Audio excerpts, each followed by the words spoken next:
Olá, vamos trazer para você agora uma proposta de adaptação do ICOP. O ICOP é uma iniciativa da Organização Mundial de Saúde com o objetivo de oferecer uma atenção integrada para a pessoa idosa. É uma publicação, né, de 2020, né, que vem sendo trabalhada durante os últimos anos com alguns especialistas na Organização Mundial de Saúde. E o nosso objetivo aqui é trazer as diretrizes do ICOP juntamente com aquilo que foi proposto por nós no Conselho Nacional de Secretários de Saúde, em parceria com o Ministério da Saúde e o Hospital Albert Einstein. Então, a ideia é tentar compatibilizar essas duas iniciativas brasileiras que têm como foco o fortalecimento da atenção primária no que se refere à saúde do idoso. Então vamos ver quais são as similaridades, quais são as complementações que uma iniciativa tem em relação à outra, com o objetivo de melhorar a saúde da pessoa idosa aqui no Brasil. Então, as premissas do ICOP são essas. Basicamente, é colocado então que do ponto de vista de sistema de saúde, a chave para apoiar o envelhecimento saudável de todas as pessoas é otimizar isso que é chamado de capacidade intrínseca e habilidade funcional, tá? Mesmo sabendo que envelhecimento pode comprometer essas duas capacidades, digamos assim. O conceito que ele traz de envelhecimento saudável é um conceito que diz o seguinte, quer dizer, o envelhecimento saudável consiste em desenvolver e manter a habilidade funcional que permite o bem-estar.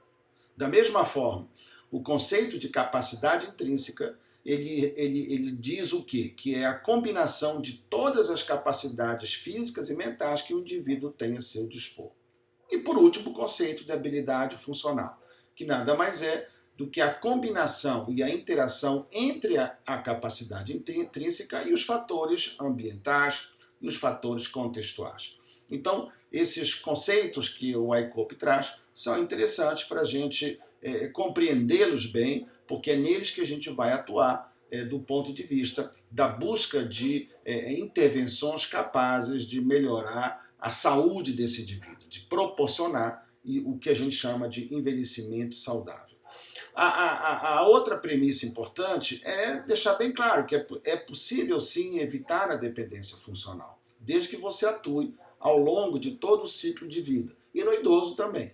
Além disso, né, essas orientações que estão contidas nesse manual vão ajudar a reconhecer essas condições e algumas dicas para intervir lá na comunidade, lá na atenção primária, sem deixar de lado a importância da atenção secundária e da atenção terciária.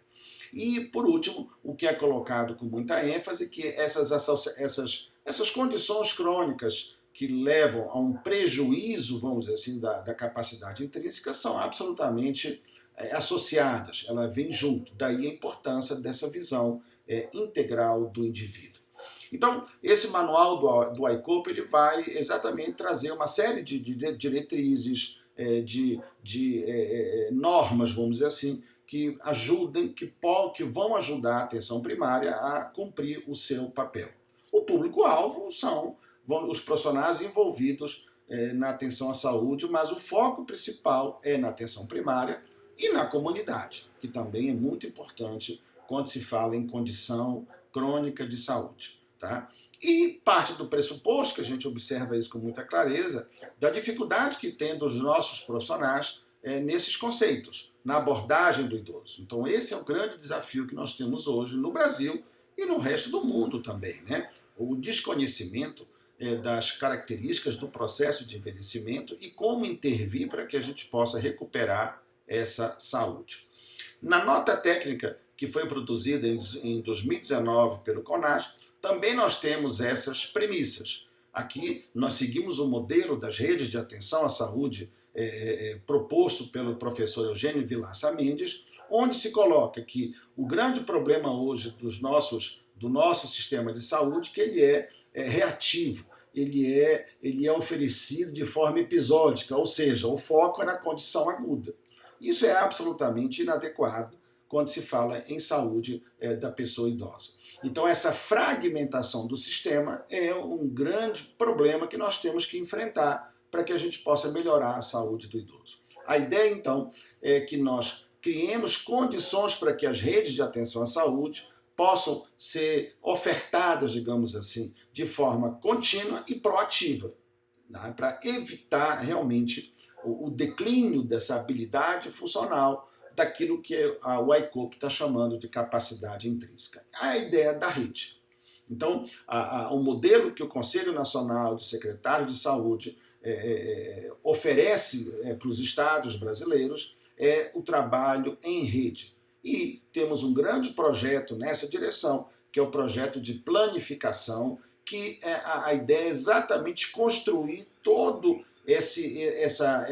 essa estrutura operacional, o modelo de atenção à saúde, com foco na população, para que a gente possa realmente ofertar serviços de qualidade, serviços adequados para a nossa população.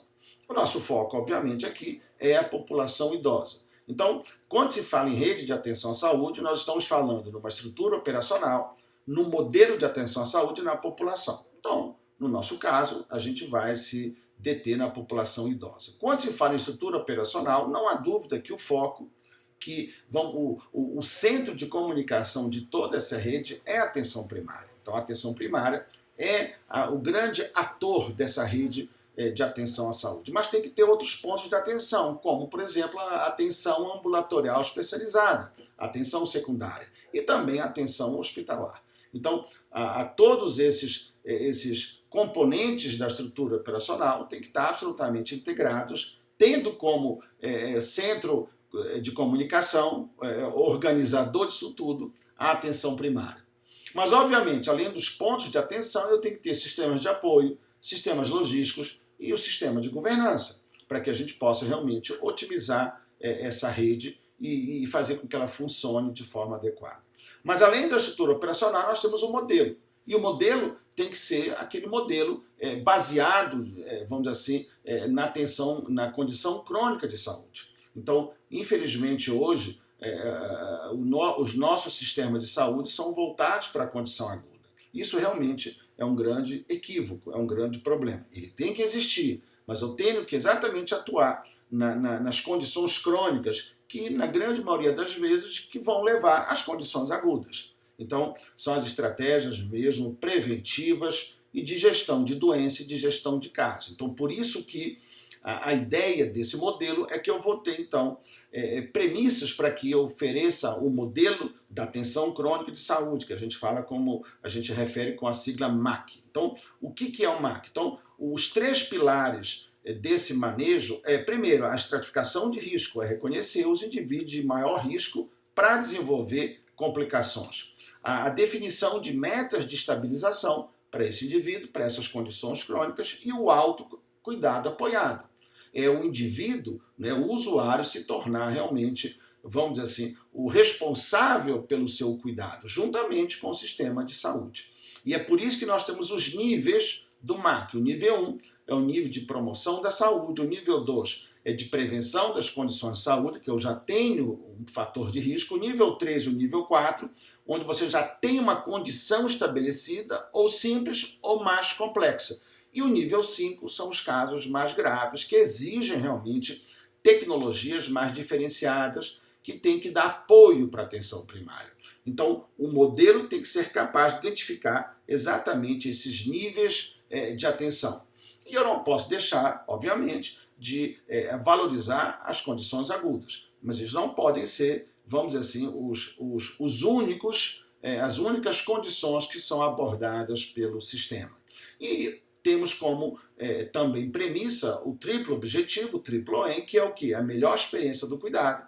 Quer dizer, não abrimos mão da melhor qualidade da assistência oferecida e, obviamente, os melhores indicadores populacionais e o menor custo, né? Então, essas características são fundamentais quando a gente fala em modelo em redes de atenção à saúde.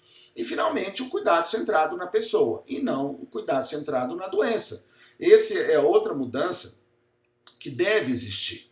Infelizmente, há uma tendência muito grande do foco das intervenções ser baseadas no controle de doença e não da saúde da pessoa. Então, essa mudança, essa gestão integral da saúde centrada na pessoa é fundamental. E se é centrada na pessoa, tem a ver com a família, tem a ver com a comunidade, tem a ver com a atenção primária. Ou seja, isso não vai ser feito no hospital, isso vai ser feito lá na comunidade onde esse indivíduo mora. E aqui, no caso do idoso, a gente vê isso com muita clareza. Então, as premissas do ICOP estão todas contempladas nesse modelo, né, que nós tentamos implementar aqui no Brasil. Quer dizer o quê? Essa implantação dessas redes de atenção à saúde realmente é um processo complexo, porque muda o paradigma. Tá? Não há uma única solução, uma solução simples. Tá? Então, a solução, vamos dizer assim, é a colaboração e a interdependência de todos os atores envolvidos no processo. Daí o conceito de rede. Então, isso é algo que a gente acha extremamente importante de ser implementado. Então, o primeiro passo de uma rede é o reconhecimento de demanda. Quais são as demandas do indivíduo? Para que a gente ofereça as respostas a essas demandas, com o objetivo de melhorar a vida desses indivíduos. E aí, a definição de respostas, quer dizer, o que é uma resposta? São respostas sociais, ou seja, são respostas biopsicossociais, digamos assim, deliberadas às necessidades dessa população, capazes de manter ou recuperar a sua autonomia e independência com qualidade, nós não abrimos mão da melhor experiência do cuidado, resolutividade e custo-eficácia. Ou seja, eu tenho que ser resolutivo e tenho que ser sustentável, que é aquilo que a gente viu no Triple M. Então eu tenho uma população que é composta por indivíduos, eu tenho que conhecer essa população. A rede ela tem que ser proativa, ela tem que incluir, conhecer esses indivíduos para que reconheça as demandas e possa oferecer as melhores respostas, que é basicamente o que está no ICOP. O que o ICOP coloca? Olha, é fundamental você avaliar as necessidades, preferências e objetivos individuais, que é o que nós chamamos de reconhecimento de demanda, elaborar um plano de cuidados personalizado, ou seja, resposta, a definição das respostas. E os serviços que vão organizar essas respostas têm que ser coordenados, voltados para um objetivo único de manter a capacidade intrínseca e a habilidade funcional, que é exatamente aquilo que a gente colocou. Então, isso tudo é o modelo, é o conceito de rede, que foi contemplado no ICOP. Então, lembrando, o ICOP são diretrizes centradas no indivíduo, no âmbito comunitário, ou seja, não é hospitalocêntrico, isso é uma grande mudança que nós temos que oferecer, que incorporam o foco na otimização da capacidade intrínseca e habilidade funcional como chave para o envelhecimento saudável. Então, quais são os elementos disso que ele chama de capacidade intrínseca? Como a gente viu, é a combinação de todas as capacidades físicas e mentais, e ele elege 6 capacidades físicas e mentais. A capacidade cognitiva, a capacidade psicológica, a capacidade locomotora, a nutrição, que ele dá o nome de vitalidade, a capacidade visual e a capacidade auditiva. É como se isso fosse, vamos dizer assim, o ponto de partida para garantir para esse indivíduo, no caso idoso, a sua habilidade funcional. Que é o quê? Que é exatamente a combinação dessas capacidades intrínsecas, né, desses itens da capacidade intrínseca com o ambiente, para que a pessoa possa realmente ter o máximo bem-estar possível. E nós chamamos na nota técnica disso de autonomia e independência. E o envelhecimento saudável é o quê? É a capacidade, vamos dizer assim, em desenvolver esse bem-estar, o máximo de bem-estar possível, que nós chamamos de funcionalidade global. Então observe que os 2 modelos do ICOP e da nota técnica que foi desenvolvida é muito semelhante. O que pode haver são pequenas diferenças conceituais, mas que não afetam as premissas, o cerne do modelo. E olha que interessante, na nota técnica a gente coloca o conceito de saúde para nós, que é a capacidade individual de satisfação das necessidades biopsicossociais. independentemente da idade ou da presença de doenças. É tirar o foco da idade, como se tudo que o idoso tivesse fosse normal da idade ou de doença. Então, esse é a premissa que nós temos que seguir. E aí nós temos, então, na nota técnica, o conceito de funcionalidade global, que tem a ver com a autonomia, que é a capacidade do indivíduo decidir sobre sua vida, e a independência, que é a capacidade que o indivíduo tem de executar aquilo que ele decidiu. Então, observe que está tudo absolutamente interligado. E o operacional dessa funcionalidade global, de eu avaliar que se esse idoso está funcionando adequadamente, é a capacidade que ele tem de realizar as atividades de vida diária. As instrumentais, essas aqui de cima, preparar uma refeição, fazer compra, controlar o seu dinheiro, sair sozinho e assim por diante. E as atividades básicas de vida diária, que é tomar banho, se vestir, usar o banheiro e assim por diante. Então, esse é o ponto de partida. Quando a gente fala em capacidade intrínseca, em habilidade funcional, nós estamos falando em atividades de vida diária. É a mesma coisa, tá? No sentido operacional, da gente compreender e atuar no resgate, na manutenção ou na recuperação dessa perda, vamos dizer assim, da capacidade funcional, da independência e da autonomia. No nosso modelo, no modelo da nota técnica, a gente coloca o seguinte, olha, para ter autonomia, eu tenho que ter cognição, eu tenho que ter memória, função executiva e assim por diante. O indivíduo com demência, ele perde essa capacidade. Da mesma forma, eu tenho que ter humor e comportamentos, ou seja, as funções mentais têm que estar preservadas. Então, se a pessoa não tiver, por exemplo, motivação, ela vai ter dificuldade na sua independência, na resolução dos seus problemas. Da mesma forma que eu vou ter que ter a independência, que é a execução da decisão. Para isso eu tenho que ter mobilidade.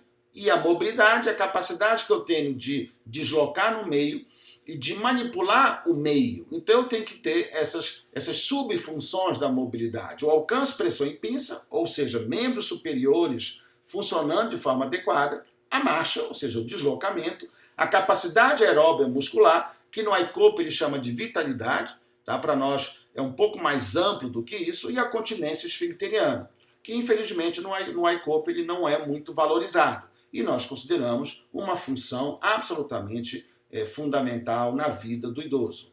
E a comunicação, ou seja, para eu executar a minha decisão, eu tenho que ter mobilidade e comunicação. O que é comunicação? A visão, a audição e a fala, a produção, a motricidade orofacial.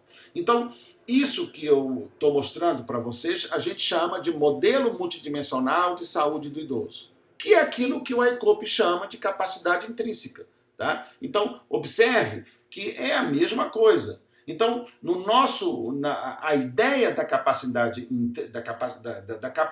intrínseca, que são essas 6 funções que foram consideradas, vamos chamar assim, prioritárias, também são contempladas no modelo multidimensional de saúde do idoso. Então, eu tenho lá a cognição, que é a capacidade cognitiva, o humor, que é a capacidade psicológica, a mobilidade, que é a capacidade locomotora, a vitalidade, que a gente chama de capacidade aeróbica muscular, e a comunicação, a visão e a audição.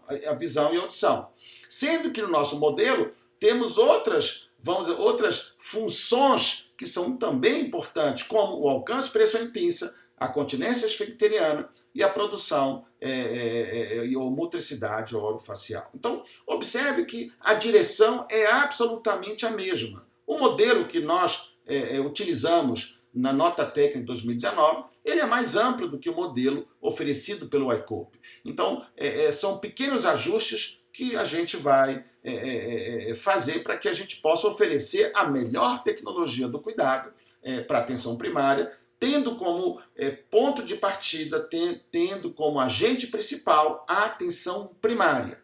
Então, o modelo multidimensional de saúde do idoso, ele parte do pressuposto que saúde é algo multidimensional. Então, o cerne de tudo é independência e autonomia, as atividades avançadas de vida diária, as atividades instrumentais de vida diária e as atividades básicas de vida diária, que é a funcionalidade global. Para isso eu tenho que ter cognição, eu tenho que ter humor e comportamento, comunicação e mobilidade. Tudo está lá no iCope. Mas eu também tenho que ter outros sistemas fisiológicos funcionando adequadamente. O sono, a saúde bucal e a nutrição. Mas também os sistemas fisiológicos clássicos, sistema nervoso, musculoesquelético, intestinal, respiratório, cardiovascular, pele anexo, o sistema geniturinário, o sistema endócrino metabólico. Ou seja, isso tudo é fundamental. Mas também o contexto, que a gente chama aqui de suporte familiar, de suporte social, lazer e segurança ambiental. Então observe que é muito global, é multidimensional, né? Que é exatamente a proposta que o iCope trouxe para nós. E no iCope você tem exatamente isso, um componente clínico-funcional, que ele chama de capacidade intrínseca, e um componente contextual, que são os fatores ambientais, que são muito importantes, né? E a interação entre esses dois vai me dar o que ele chama de habilidade funcional, que é o que a gente quer realmente preservar no nosso idoso. E um outro ponto muito importante que a gente tem que lembrar é a heterogeneidade entre os idosos. Os idosos são cada vez mais diferentes à medida que eles envelhecem. Então, quanto mais idoso, quanto mais idade tem a pessoa, maior vai ser a diferença entre outro idoso da mesma idade.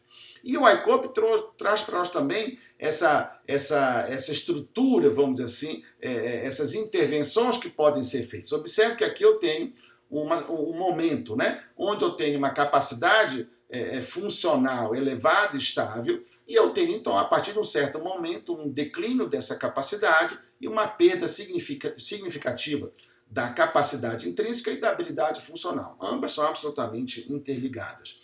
E aqui, obviamente, as intervenções que eu posso fazer do ponto de vista de prevenção e de reversão dessas incapacidades que esse indivíduo desenvolveu. Então, observem que o iCope traz o modelo de um declínio da habilidade funcional e da capacidade intrínseca. E eu tenho que reconhecer isso para poder oferecer uma recuperação dessa perda, desse declínio que esse indivíduo está apresentando. E nós também trazemos na nota técnica exatamente essa ideia, só que nós chamamos lá de vitalidade. Então, é muito importante a gente reconhecer qual que é o grau de vitalidade do idoso, que lá no iCope ele chama de habilidade funcional.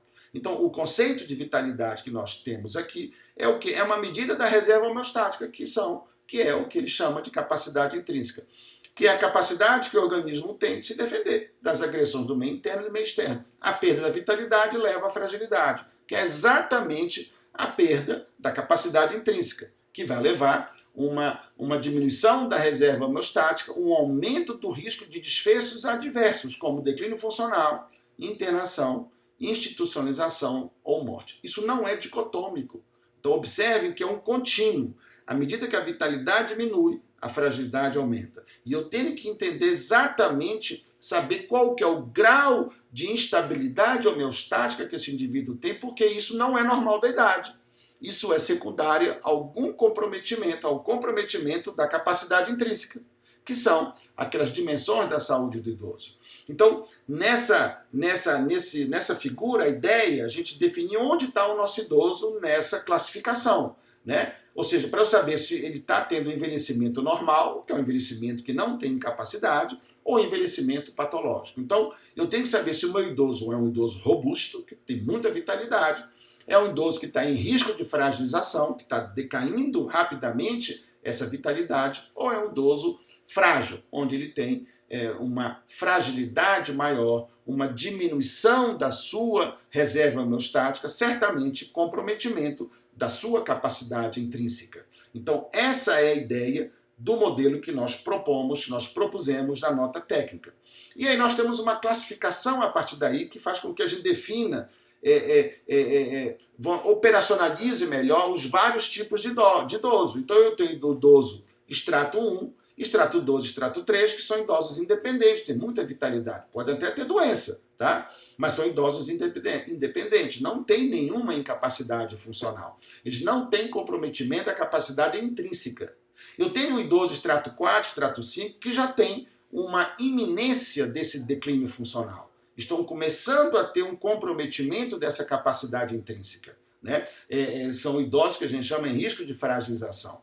E os idosos extrato 6 7, 8, 9 e 10 são os idosos frágeis, que já adquiriram realmente uma perda significativa da sua habilidade funcional e se tornaram dependentes. No extrato 6, essa dependência é parcial para VD instrumental. O extrato 7 é uma dependência completa para VD instrumental. O extrato 8, esse indivíduo já não consegue nem tomar banho sozinho, precisa de ajuda. O extrato 9, ele já não consegue fazer transferência, ele precisa de ajuda para transferência. E o extrato 10, ele não consegue nem comer sozinho. Então, observe que é muito importante você conhecer quem é o idoso, para que eu possa oferecer a ele todas as respostas biopsicossociais necessárias para recuperar a sua saúde ou o máximo de independência e autonomia possível.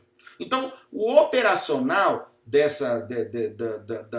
ICOPE e da nota técnica, a gente vai trazer agora para você. Então, uma questão fundamental que o ICOPE traz é exatamente estes 5 passos. A triagem, o passo 1, que seria a triagem desses indivíduos, ou seja, eu vou exatamente reconhecer quem são esses indivíduos que têm um comprometimento da sua capacidade intrínseca, dos seus sistemas funcionais, tá? Para que a gente possa avaliar de uma forma adequada lá na atenção primária e elaborar um plano de cuidados para esse indivíduo. E a ideia é se criar um plano de cuidados personalizado usando todos os recursos que tem na atenção primária, na comunidade, onde aquele indivíduo está inserido. O passo 2 é essa avaliação mais detalhada, a compreensão da vida desse idoso, das questões socioambientais e da sua capacidade intrínseca e o manejo dessas condições de saúde. Tá? E pode ser até necessário que esse indivíduo precise da atenção secundária. E garantir, obviamente, uma reestruturação do seu ambiente social e físico, as demandas sociais, para que a gente possa realmente oferecer o máximo de independência e autonomia para esse idoso. E aqui o ICOPE faz uma menção muito importante para a polifarmácia, que consideramos realmente de grande impacto na saúde do idoso. E o passo 3, nesse passo a passo que ele nos traz, é elaborar um plano de cuidado personalizado, que tem todos esses componentes. Ou seja, o plano de cuidado personalizado não é uma ideia, é algo concreto. É algo onde eu tomei as decisões junto com o paciente daquilo que é melhor, as metas, o que nós vamos oferecer para esse indivíduo, do ponto de vista do cuidado profissional e do autocuidado apoiado. O passo 4 do ICOPE é aquele passo onde é importante, às vezes, a intervenção da atenção secundária. E aqui ele chama a atenção do papel da atenção geriátrica especializada. Então, aqui é muito interessante que ele também dá muita ênfase nesse papel da supervisão da atenção secundária com a atenção primária. O papel da atenção secundária não é simplesmente receber o paciente encaminhado à atenção primária e atender de forma independente da atenção primária. Isso é outra premissa que no nosso programa, no nosso projeto de planificação do CONAS, é muito importante. O papel do centro de referência, vamos dizer assim, da clínica de especialidade, não é simplesmente um centro de especialidade médica, mas um ponto de atenção secundária de uma rede de atenção à saúde. Esse detalhamento está nessa publicação que nós fizemos em 2012, inclusive pela organização, pela Pan-Americana de Saúde, onde a gente traz exatamente esse modelo sugerido pelo professor Eugênio Vilaça, que é o quê? O centro de atenção secundária, ele tem que ter uma lógica bem diferente daquilo que nós conhecemos como centro de especialidades. E aqui a gente tem algumas diferenças entre uma coisa e outra. A grande diferença é o centro, o PASA, o ponto de atenção secundária, ele tem que estar interligado com a atenção primária. Ele é acionado pela atenção primária e trabalham de forma absolutamente integrada. E aqui nós temos outros papéis do centro de especialidades, né, do PASA, que não é só o papel assistencial, é o papel educacional, o papel supervisional e o papel de pesquisa. Então é muito mais amplo do que uma clínica de especialidades. O ICOPE traz isso também com muita contundência. Então, olha, eu tenho um papel assistencial e ele tem que ter uma organização para que permitir que essa assistência seja prestada rapidamente e de uma forma efetiva. aqui na nota técnica, nós trazemos para você exatamente quais são, vamos dizer assim, as subfunções de um centro de especialidades, de um centro de referência no que se refere à atenção secundária. E foi definido, inclusive, quais são os macroprocessos assistenciais que tem que ter nesse centro. Desde a adoção de uma diretriz única de relação entre atenção primária e atenção ambulatorial especializada, que foi exatamente a lógica da nota técnica produzida pelo CONAS, como que é a programação do cuidado, como que é a regulação, o checklist, enfim, aqui estão todos os itens dessa função assistencial, que não é a única. O centro de especialidades tem que ter uma função educacional. Ela tem que oferecer educação continuada para a atenção primária. Ela que é responsável por isso. Então, não é só atender o usuário, no caso, o idoso, mas sim atender a atenção primária no sentido de capacitá-la para que ela seja mais resolutiva. E aqui você tem todos os macroprocessos que são importantes para uma função educacional adequada. A função supervisional também é fundamental, né? Aqui estão os macroprocessos dessa função supervisional, no sentido de entender se todo aquele mecanismo de integração entre atenção primária e atenção secundária está funcionando adequadamente. Quer dizer o quê? O critério de encaminhamento, se está chegando, se está voltando, como que está essa relação entre a atenção primária e a atenção secundária. E por último, a função de pesquisa. Então, o PASA, né, quer dizer, a atenção ambulatorial especializada, tem que ter um núcleo de pesquisa, tem que desenvolver pesquisas no sentido de instrumentalizar ferramentas para a atenção primária, aumentar a sua resolutividade. Então, são essas 4 funções, vamos dizer assim, dos centros de referência. Então, isso também é um desafio para os centros de referência no Brasil. Isso não acontece na maioria dos centros de especialidades aqui no Brasil. E lá, voltando para o ICOP, ele traz também uma importância muito grande de envolver as comunidades e apoiar os cuidadores. Então, é uma valorização desse cuidador, daquele idoso frágil, daquele idoso que precisa de um cuidado da família. E muitas vezes esse cuidado é oferecido de forma precária por esse familiar, que muitas vezes é um outro idoso. Daí a importância desse 5º passo do ICOP, a valorização, vamos dizer assim, do cuidador. Tá? Então, a ideia é exatamente otimizar o cuidado lá onde o indivíduo reside, tendo como atores principais tanto a saúde quanto a assistência social. Ou seja, uma coisa é absolutamente indissociada da outra. Então, na nota técnica, também nós também nós colocamos esses objetivos, ou seja, o primeiro objetivo é o conhecimento da população idosa, ou seja, eu tenho que saber quem é essa população, qual que é a estratificação de risco dessa população e o manejo dessas condições, exatamente o que o ICOP sugere. E nós temos que avaliar, então, todos esses domínios funcionais, que lá no ICOP chama-se de capacidade intrínseca. E aqui nós chamamos de domínios funcionais, que são os componentes da saúde do idoso. E para isso nós criamos um instrumento, que é o Índice de Vulnerabilidade Clínico-Funcional, que faz exatamente um rastreio, uma panorâmica de toda essa capacidade intrínseca que o ICOP trouxe para nós e vai até além daquilo que o ICOP sugere. E me dá uma métrica global do indivíduo, uma pontuação, a partir da qual eu posso definir mais claramente a equidade, quer dizer o quê? Quem precisa mais da atenção secundária. É aquele indivíduo que tem uma pontuação maior nesse índice de vulnerabilidade, que demonstra uma maior demanda, um maior comprometimento funcional e, consequentemente, maior necessidade de uma intervenção diferenciada com a retaguarda da atenção ambulatorial especializada.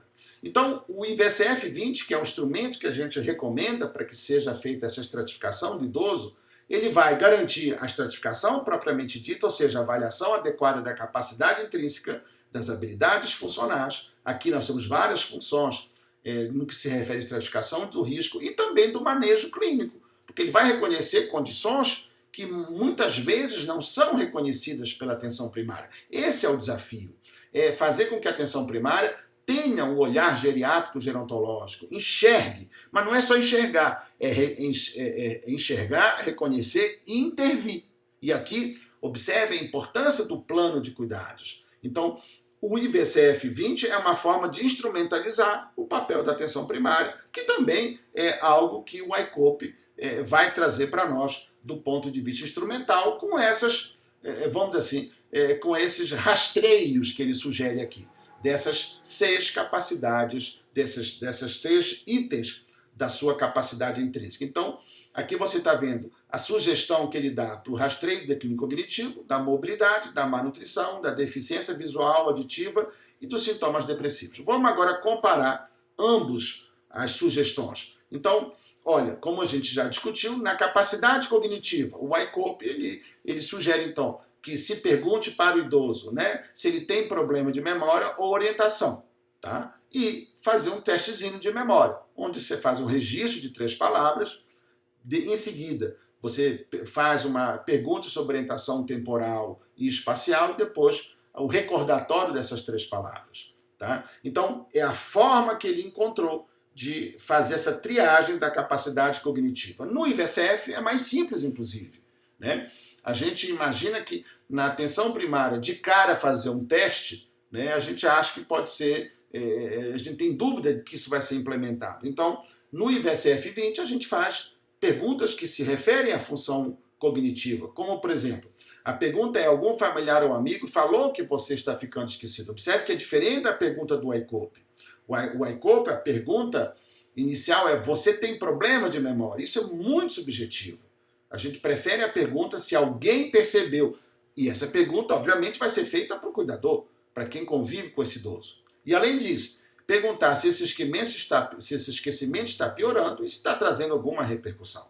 Então, observe que a lógica é a mesma. O que muda é como que eu vou fazer essa triagem, essa primeira avaliação da função cognitiva. E aqui no ICOP ele traz, vamos dizer assim, como que é feita então a triagem, como a gente já discutiu, e a partir daí eu faço uma avaliação em maior ou menor proporção, de acordo com o que eu encontrar no resultado, tá? Da mesma forma, no ICOP ele tem a avaliação da capacidade psicológica, que nós chamamos lá no IVCF de humor. Então, ele faz as mesmas perguntas, né? Basicamente são 2 perguntas que estão lá no IVCF. Se você teve tristeza, desânimo, de esperança, no IVCF é no último mês, no ICOP é 2 semanas, que é o conceito realmente de depressão. Então, as 2 perguntas que a gente utiliza para avaliar o humor é essa questão da percepção de desânimo, tristeza ou desesperança, e se a pessoa perdeu o prazer por coisas anteriormente prazerosas. E no ICOP você tem outras intervenções diagnósticas para confirmar o diagnóstico de transtorno de humor. E aqui você tem todo o manejo desse indivíduo. Então, a lógica é reconhecer o problema e aprofundar para ter certeza do diagnóstico e manejar de forma adequada na atenção primária. Obviamente, naqueles casos mais complexos, a atenção secundária. É a mesma lógica da atividade locomotora. No ICOP, ele valoriza muito essa questão da sarcopenia, digamos assim, né? Da questão da capacidade aeróbica muscular, que é fundamental, mas tem outras coisas também que são importantes. E aqui, a pergunta-chave, o teste inicial que ele recomenda é o teste de levantar e sentar de uma cadeira. É muito simples, tá? Esse teste. Você pede para o paciente levantar e sentar da cadeira 5 vezes, e ele deve fazer isso num tempo menor que 14 segundos. Se for maior do que isso, isso é um sinal de que deve ter um comprometimento dessa capacidade locomotiva, digamos assim, né? E, inclusive, sendo positivo isso, aplicar, né, o SPPB, que é uma bateria de teste para avaliar a função muscular e o equilíbrio, tá? No IVCF, a gente sugere intervenções diagnósticas mais simples, como, por exemplo, a gente divide, né, essa capacidade locomotora, digamos assim, em capacidade aeróbica muscular, onde a gente avalia que, basicamente, o tempo gasto em caminhar numa distância de 5 metros, de 4 metros, então a velocidade da marcha, que é um padrão também, que alguns consideram até como sendo o 6º sinal vital do idoso. Então você demarca uma distância de 4 metros e vê quanto tempo o idoso demora para andar 4 metros. Se for acima de 5 segundos, tem o mesmo significado da dificuldade do idoso sentar e levantar da cadeira 5 vezes. É a mesma lógica, ou seja, é a busca da sarcopenia. Também no IVSF nós utilizamos, dentro disso que a gente está chamando de capacidade aeróbica funcional, a questão da presença de perda de peso, do IMC e da panturrilha menor que 31 centímetros. Que aqui no ICOP, a gente vai ver daqui a pouco, ele chamou isso de vitalidade. Ele deu um outro nome para isso que a gente avalia também no IVSF. E nós também avaliamos no IVSF a marcha, com 2 perguntas muito simples, né? Se a pessoa tem dificuldade para caminhar, que impede que ela faça alguma coisa, e se ela teve 2 ou mais quedas no último ano. Realmente, isso a gente considera muito importante. O ICOP faz referência a isso, mas o teste inicial que ele faz para avaliar a função locomotora, a capacidade locomotora, é o teste de levantar e sentar de uma cadeira. Então, é interessante também. E aqui você tem toda a avaliação que deve ser feita nesse indivíduo de acordo com essa triagem.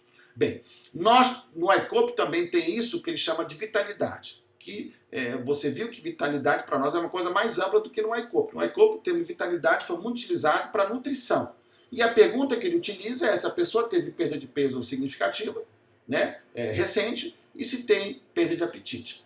Né? Então, e aí, a partir daí, você vai aplicar outros testes nutricionais. No IVSF, como eu já lhe falei, isso está dentro da capacidade aeróbica muscular, que a gente pergunta se ele teve perda de peso significativa não intencional, se tem um IMC menor que 22 ou uma circunferência de panturrilha menor que 31 centímetros. São perguntas muito simples que a atenção primária tem plena condição de fazer. Nós já testamos isso no Brasil inteiro, isso é plenamente factível.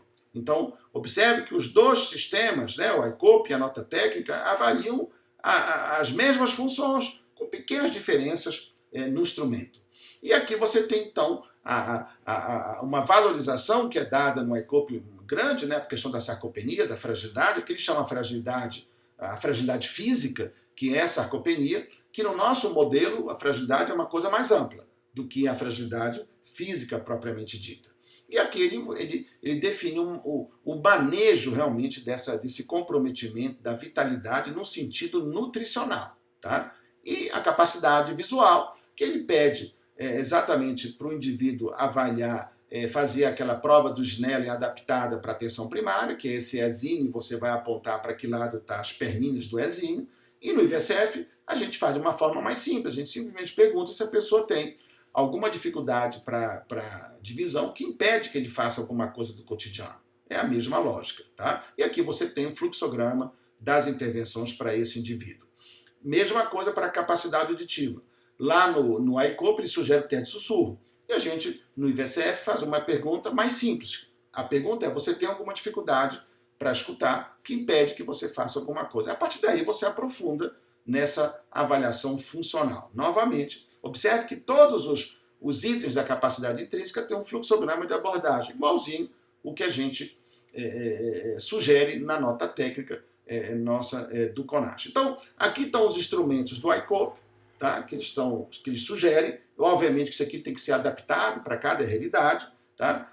E aqui você comparando o ICOP com o IVSF. Observe que são as mesmas funções, não há diferença, pelo contrário, o modelo que nós sugerimos aqui no Brasil ele é muito mais amplo do que o ICOP, ele avalia outras funções do que o ICOP sugere, e de uma forma mais simples, que pode ser usada na atenção primária, e inclusive ser usada pelo agente comunitário de saúde.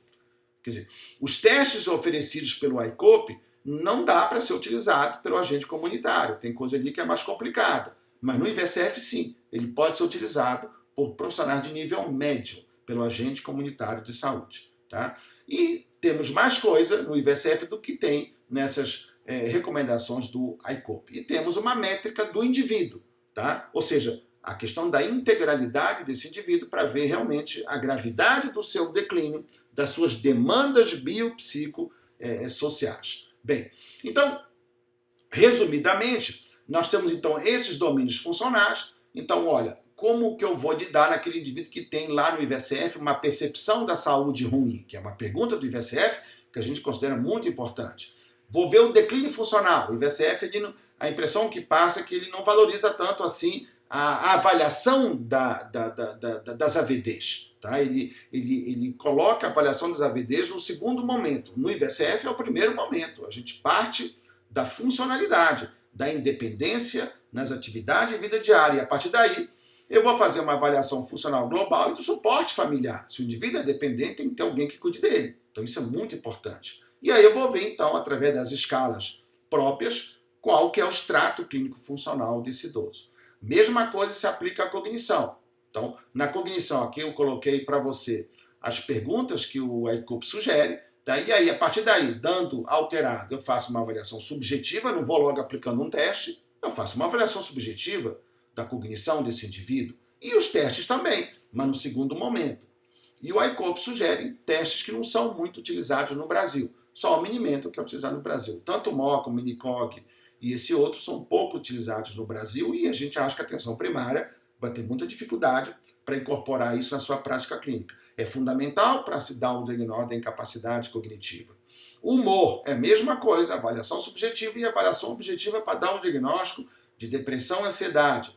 Na mobilidade, nós, como já falei, valorizamos os membros superiores, né? Exatamente porque tem muitos problemas nos idosos com o ombro congelado, que traz limitação funcional. Da mesma forma, a manipulação de objetos. Lá no IVSF, eu tenho perguntas que avaliam isso. E a capacidade aeróbia e muscular, né? Que lá no ICOP ele tem, então, essas duas perguntas, né? Que é o teste de levantar e sentar da cadeira 5 vezes, e essas perguntas de perda de peso e perda do apetite. Então, isso também nós temos no IVSF, temos outras coisas que não tem no IVSF. E a minha avaliação nutricional, caso haja positividade nesses testes de triagem. E nós utilizamos como, vamos dizer assim, uma prova de sarcopenia, a velocidade da marcha. No ICOP ele sugere o teste de levantar e sentar da cadeira 5 vezes. Ambos têm vantagens e desvantagens, né?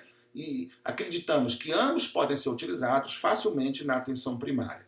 O objetivo aqui é reconhecer a alteração nutricional, tanto a subnutrição quanto a obesidade, e a sarcopenia, tá? E o SPPB, caso haja suspeita de alteração do equilíbrio ou da função muscular. Mas a marcha também para nós é muito importante ser avaliada, tá? Nessas duas perguntas do IVSF, se tem dificuldade para caminhar que impede que o indivíduo faça alguma coisa, ou se teve 2 ou mais quedas no último ano. Isso também é muito importante para nós. São duas condições muito negligenciadas na atenção primária.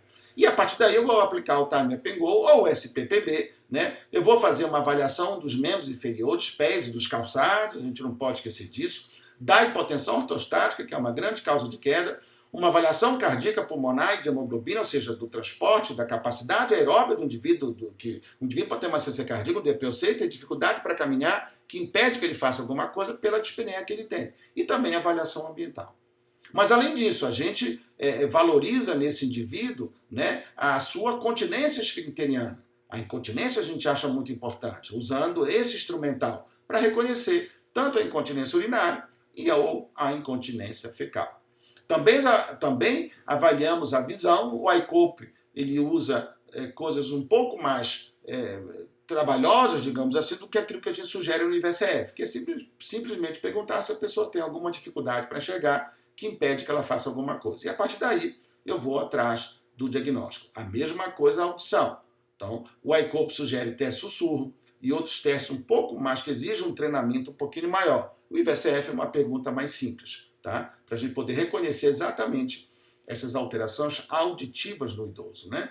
E a comorbidade múltipla, que no ICOP ele não dá muita ênfase nisso, e nós achamos fundamental, por exemplo, reconhecer a polifarmácia. Por isso que tem no IVSF essa pergunta, se a pessoa toma 5 ou mais medicamentos todo dia, que é um grande problema, porque boa parte desses idosos com polifarmácia estão tomando medicamentos que são inapropriados. Da mesma forma, a presença de polipatologia, que significa que ele tem condições crônicas, doenças que têm que ser manejadas, ou se ele teve internação recente. Então, observe que nesse fluxograma, a ideia é trazer para vocês a sugestão da nota técnica e do ICOP. Observe que é muito semelhante. Muda algumas coisinhas simples, tá? E também não podemos nos esquecer do contexto, dos fatores contextuais, tá? Dos fatores ambientais que vão determinar a habilidade funcional junto com a capacidade intrínseca, que são esses componentes que a gente viu.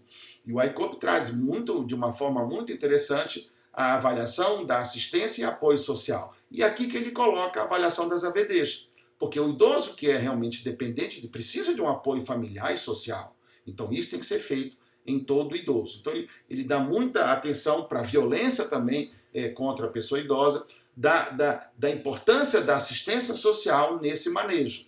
Na nota técnica do CONAS, nós também avaliamos isso, avaliando especificamente cada um dos itens de suporte familiar e de suporte social. E damos uma métrica, uma nota para que a gente possa exatamente reconhecer a gravidade da fragilidade sociofamiliar, que é um grande problema no nosso idoso. Então, a ideia é se construir também um índice de vulnerabilidade sociofamiliar, para a gente ter uma métrica e ver a magnitude do comprometimento desse componente sociofamiliar na saúde daquele indivíduo.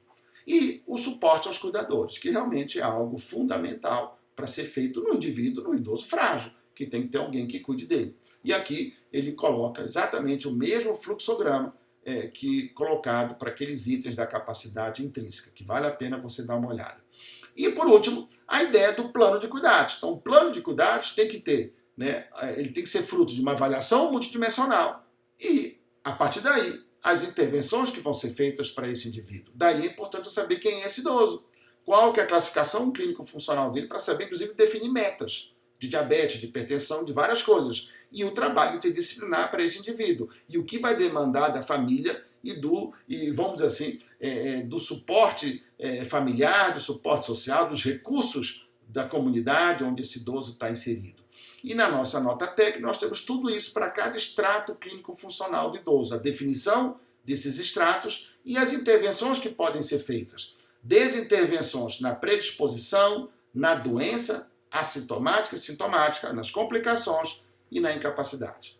Tá? E a partir daí eu tenho, no plano de cuidado, tem que estar muito claro quais são as ações preventivas ou promocionais, curativas e paliativas e reabilitadoras. Isso que é o plano de cuidados. É uma coisa muito ampla, que tem que ter, então, a definição da presença dessa fragilidade multidimensional, que nada mais é do componente clínico-funcional e sociofamiliar, que é o que o ICOP chama de capacidade intrínseca e habilidade funcional. É a mesma lógica que nós utilizamos aqui também. Tá? E o plano de cuidados personalizado com isso tudo aqui. Estratégia de promoção da saúde, prevenção primária, secundária e terciária. E o mais importante, a quaternária, que é o excesso de intervenções, que é um problema no nosso idoso. E, por último, a importância do cuidado profissional e do autocuidado apoiado, que aqui a gente chama de cuidado familiar comunitário.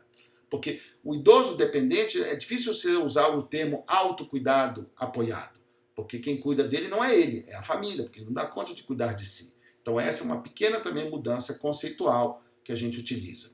E eu tenho que definir prioridades, metas. Isso tem que estar claro para todo mundo. O ECOP traz também essa importância da definição de prioridades que a gente vai ter. Então, a prioridade número 1 é aquilo que traz ganho funcional imediato. A 2 é o que atua na doença, para modificar a história natural na doença. E o 3 é a prevenção. E a dúvida é, justifica fazer nesse idoso frágil, extrato 10, uma estratégia preventiva? Então, isso tudo tem que ser individualizado, tem que ser personalizado, tá? Com foco nas ações também curativas e paliativas, por exemplo, no idoso em fase final de vida, tá? Tanto medidas não farmacológicas quanto farmacológicas. E aqui a gente chama a atenção para a importância da desprescrição e da prescrição adequada. Tá? Então, isso tudo é muito importante ficar claro. Né? As ações reabilitadoras, ou seja, a equipe multiprofissional, interprofissional, que tem que ter lá na atenção primária, nós temos no Brasil essa preocupação, tá? E aqui as ações reabilitadoras de uma forma mais direcionada. E quais são os profissionais da equipe de reabilitação, da equipe interdisciplinar, que são importantes para esse indivíduo. E não se esquecer das ações preventivas e promocionais, que são basicamente essas de cá. Que em alguns idosos não vão ser prioridade, porque já estão muito frágeis. Então isso a gente tem que ter muito cuidado. Uma das grandes diferenças entre cuidar centrado na doença e na pessoa, que muitas vezes o cuidado centrado na doença é um foco na doença, né? Muitas vezes não, o foco é na doença. No nosso caso, não, o foco é no indivíduo. Então, muitas vezes, não se justifica uma estratégia preventiva no idoso em cuidado paliativo. Então, isso tudo tem que ser personalizado, tem que ser individualizado. E as metas de estabilização, temos que definir metas. E nós temos na nota técnica as metas baseadas no IVCF. Quer dizer, o que eu encontrei e qual que é a meta. O que eu posso melhorar. E essa é uma diferença entre o idoso com baixo potencial de melhora e com alto potencial de melhora. Onde eu tenho um alto potencial de melhora com as intervenções que a atenção primária ou secundária pode oferecer. Então, observe que nós utilizamos muito na nossa proposta do CONAS a ideia da rede e a ideia do MAC, né, do modelo de atenção às condições crônicas adaptadas ao idoso, para que a gente possa enxergar e saber a complexidade daquele caso e qual que vai ser a demanda, a necessidade que a atenção primária vai ter da atenção secundária e da atenção terciária. E aqui nós temos o passo a passo, né, da nossa sugestão da nota técnica. A primeira delas é a fase de cadastro, depois a fase de captação do paciente, depois a fase de avaliação e a fase de estratificação clínico-funcional e o acompanhamento longitudinal. Então, o primeiro passo é o cadastro, é reconhecer esse idoso no território, o que é uma dificuldade, mas hoje isso é fundamental. Depois eu tenho essa avaliação inicial, baseada no reconhecimento da capacidade intrínseca, que aqui a gente sugere que seja feita pelo IVCF-20 e por essa avaliação, vamos dizer assim, sociofamiliar. Tá? Então, esse é a fase 3 desse processo. E aqui nós temos a importância das várias dimensões da saúde do idoso. A fase 4, então, é aquela fase onde eu defino o que o indivíduo tem e quais são as demandas e quais são as respostas, ou seja, o plano de cuidados desse indivíduo. E a fase 5 nada mais é do que essa relação mais direta entre atenção primária e atenção secundária. Tá? Então, aqui nós temos claramente exatamente isso, essa avaliação pela atenção secundária naqueles casos que se fizerem necessários, baseadas no IVCF-20 desse indivíduo, e a partir daí, saber quem é um idoso com baixo potencial de melhora, com alto potencial de melhora, e o idoso em fase final de vida, que é o que a gente coloca aqui. É aquele idoso é frágil, com baixo potencial, você não vai melhorar. Então, o objetivo aqui é que ele piore, que ele não piore, ou que ele piore de uma forma absolutamente adequada, ou seja, lenta, porque tem coisa que a gente não consegue evitar que piore, mas eu posso acelerar a piora. Então, o objetivo aqui é não acelerar a piora. Diferente do indivíduo com alto potencial de melhora, onde eu posso melhorar muito com as intervenções especializadas. E o idoso em fase final de vida, que é o idoso do cuidado paliativo. Então, aqui nós temos exatamente na nota técnica quais são as intervenções para cada um dos estratos clínico-funcionais, tá? E as metas para cada uma das alterações que foram detectadas lá no IVCF-20, que é uma forma que a atenção primária tem de enxergar as várias dimensões da saúde do idoso. E nós nos preocupamos muito na nota técnica, na construção da nota técnica, da definição de indicadores, né, de processo e de resultado, para que a gente veja isso, para a gente avaliar se essas intervenções estão adequadas. E aqui nós temos várias sugestões de indicadores para a gente ver, vamos dizer assim, a saúde populacional, os desfechos populacionais. E aqui, para terminar, o ICOP traz essa discussão muito interessante da implementação disso tudo, né? Da viabilidade, da sustentabilidade, da coerência e da integração. Então, o papel do gestor, a importância do gestor, do nosso Sistema Único de Saúde, acreditar nisso e realmente intervir e oferecer condições para que a atenção primária possa cumprir o seu papel de uma forma ampla, juntando o Sistema Único de Saúde e o Sistema Único de Assistência Social. O ICOP deixa muito claro que isso é indissociável, isso é uma coisa só. E aqui a gente traz essa figura, que é clássica, né, do SUS, vamos dizer, dos equipamentos do SUS e dos equipamentos da assistência social. E os dois têm que estar funcionando em rede de forma integrada para que a gente possa realmente oferecer ao idoso, à família, né, que está inserida numa comunidade, realmente a melhor experiência de cuidado, a melhor qualidade de vida possível. E aqui é um resumo, então, do ICOP, tanto das ações para os serviços quanto para os sistemas, para que isso tudo possa ocorrer na sua plenitude. Tendo como ponto de partida a rede. Ou seja, é fundamental a gente lutar para que o SUS possa oferecer as suas respostas na forma de uma rede de atenção à saúde, organizada, que esteja absolutamente integrada. E no caso do idoso, reconhecendo as particularidades dos idosos. Não só a idade, mas sim a sua condição de saúde. A ideia, então, dessa apresentação era trazer para vocês esse material, esses 3 materiais, a nota técnica de organização da rede de atenção à saúde, com foco na atenção primária e na atenção secundária, que foi a nota técnica que foi produzida pelo CONAS, pelo Ministério, pelo Hospital Albert Einstein em 2019, o ICOP, que foi em 2020, e algumas premissas conceituais dessa nossa publicação de 2012, que ainda é atual, porque não houve, vocês vão perceber que no ICOP, enfim, está tudo muito bem esclarecido lá, da importância dessa visão multidimensional do idoso.